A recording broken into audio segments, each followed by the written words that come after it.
welcome to day 11 of your Personal Revolution program. So one of the absolute key things for understanding where you are stuck in any aspect of life or where you could be doing better at any area of your life is to look at it in terms of what we call logical levels. Now, a guy called Robert Dilts came out with the logical levels a little while back, and they're very simple, but they're very profound. And I like to work with profound and simple models. I work with fundamentals. I work with universal principles that work for everybody all the time, whatever their creed, language, color, race, and any geographical location in the world. And so these logical levels, I think you're going to find them useful. I call them E.B.C.B.I.S. That's how I remember them. E at the bottom is environment. So what is it about your environment that is helping you get what you want or is hindering you from what it is that you want in life? It's essential to look at that one. The next one is your behaviors.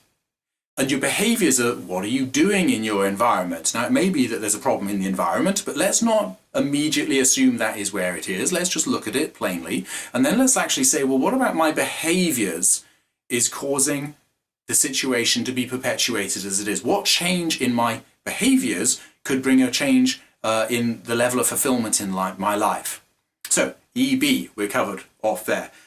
C is the next one, and that is capabilities, because your behaviors are dependent to a certain degree on your capabilities. If you're not capable of doing it, that's not the way you're going to behave. Does that make sense? So look at your capabilities. What are you capable of doing and what are you not capable of doing? It could be you have to learn a new skill to get the breakthrough that's necessary. So your capabilities are absolutely key.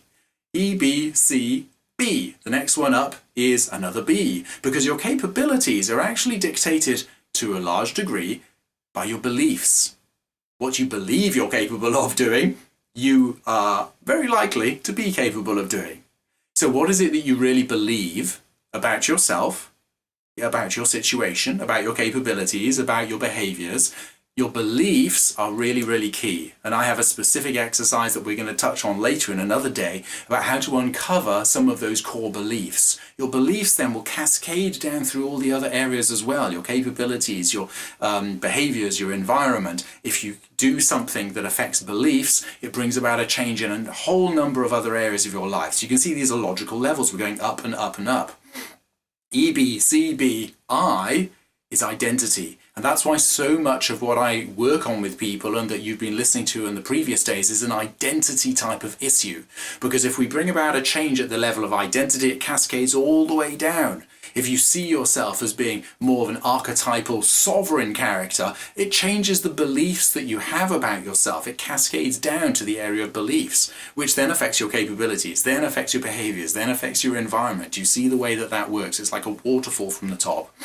And the last one is S, spirituality. Let's call that purpose, if you find spirituality a little bit of a strange term, but we can look at either. What is your purpose, your true purpose on this planet, in this life? Have you ever thought about that?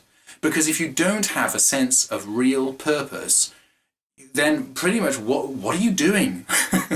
What are you doing in life? Why are you doing what you're doing? You must have some sense of a why in your life. And it might not be a grand purpose, it might just be a simple purpose. And that's absolutely fine, but there's got to be some sense of purpose that is driving you. Let's look at where you're stuck in life on each one of these levels. Ask yourself, is it this level? Is it that level? Is it another level? Because once you have been able to locate where that level is and where that issue lies, you can get a lot more of a clearer perspective about how to go about tackling it.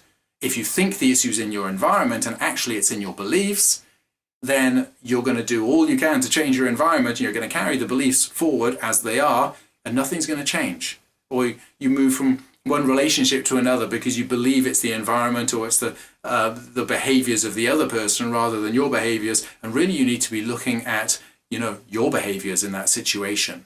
That it's that which is dictating the environment even, not the other way around. So it's really important that you get these logical levels, you get clear about where the problem actually lies. It's a very useful tool. Thank you, Robert Dilts, for that way of understanding ourselves. I use it very regularly with myself and with my coaching clients. So if you found this useful, do engage with me longer term. Sign up or subscribe or stick with me in one way or another so that we can continue to share and we can help each other in this whole journey of life.